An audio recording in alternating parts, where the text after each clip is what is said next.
Hello, friends. How are you? Day 150. Ooh! What a mile marker. It is April 30th. I'm coming to you live from my home. It is about 10:30 at night, and just wrapped up, not just wrapped up an event a few hours ago with the VPABC commemorating the Journey to Freedom Day. And essentially, it was an opportunity to showcase and share some stories of the Vietnamese boat people. And so that's what the Journey to Freedom Day actually signifies. Because on April 30th, 1975, that marked the end of the Vietnam War. And that is basically it's when Vietnam became a communist country. And just hearing some of these personal, lived stories.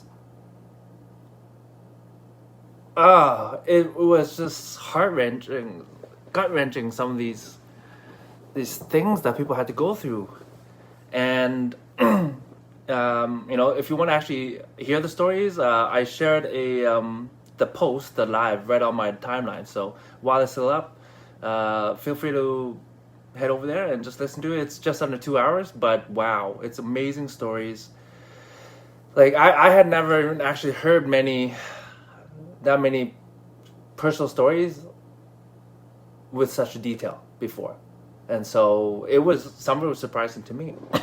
And one of the things I actually really appreciated with the event itself was also we were able to hear some stories on the other side, or another side, which is some Canadians who actually help with sponsoring and help with being in the front lines at the refugee camps, helping the Vietnamese boat people and Indo-Chinese to actually be able to come over to Canada. And wow, some of those stories it's quite amazing. And the people who helped, I'm just so grateful. They said that for people to be able to handle the 14-hour days and just sleeping on just wood beds, they all had to be relatively young, like 25, 26, I think was the person who was sharing her story. And it was so amazing. And it's just a reminder for me, like, how grateful I am to be living in Canada. And again, if you want the details, go listen to it. Seriously, these stories are worth listening to, in my opinion, anyways.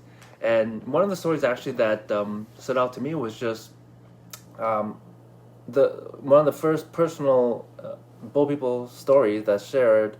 He was I don't know, I think 70s or something, older gentleman, and he talked about how he fled in the middle of the night, and pirate boat crashed into the boat, basically splintering the small boat that he was on. And he said that many people died, they drowned, but those who were lucky enough were able to grab onto a piece of floating wood.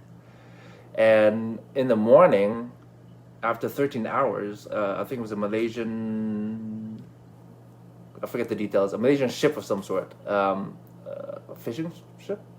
I don't remember. But they came and they hauled all the survivors and brought them to shore. And he talked about how the Vietnamese at that time, they were willing to risk their lives, willing to die at sea for a life of freedom, rather than living under an oppressive communist regime. I was like, wow, like risking your life, that's massive. And then and just some of the numbers that were shared, like there was about 1 million Vietnamese Indo-Chinese at the time that fled, and estimates were 200 to 500,000 of them died out at sea.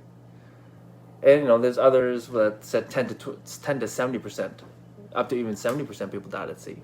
And wow, I've heard a number of stories, but just hearing some of these personal stories, it just really hit. It's like, wow, these people lived this experience, and I actually lived it myself. I was 2 months old, but I don't remember anything. And I'm just so grateful just to be alive today, and hearing how many people actually died. It's like, wow, kind of crazy. And so, I'm not going to really do much justice to sharing the stories. So, again, I'm just going to redirect you. Go to the live, listen to stories if you're interested and want to learn more. And, one of the stories, the final speaker, he's on the board with me at the VPABC, but he shared about how he was stuck at refugee camp for 6 to 7 years. And, coming over, he had an identity conflict, if you will. He's just trying to figure that out, living in Canada, but growing up in a refugee camp, not really even knowing anything about his homeland in Vietnam. And, he's gone on quite the journey to kind of go back to those roots. And so it's been a pleasure getting to know him and just hearing his story. And wow, I'm looking forward to hearing more stories. And now that I think about it, I'd love to actually showcase maybe 1 or 2 stories on my Storytime Sunday sometime in the next few weeks. I'll find some people to share, but today's live, I just want to share what today is, and just to say how grateful I am to be here, living in Canada, because they opened the borders up for us, all of us refugees. I think at the time, something like 60,000 people that they let in, when they originally were planning on just 3,500 families. 3,500 to 60,000, that's like, wow.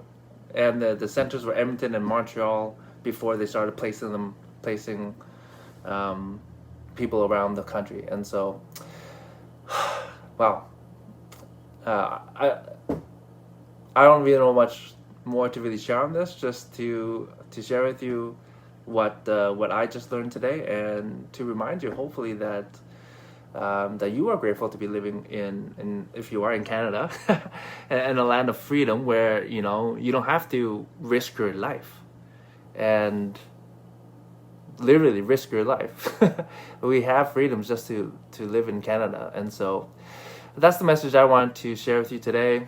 And again, I'm grateful to be here, and I hope you are too. Love you all, and hope you're having a great night. Bye.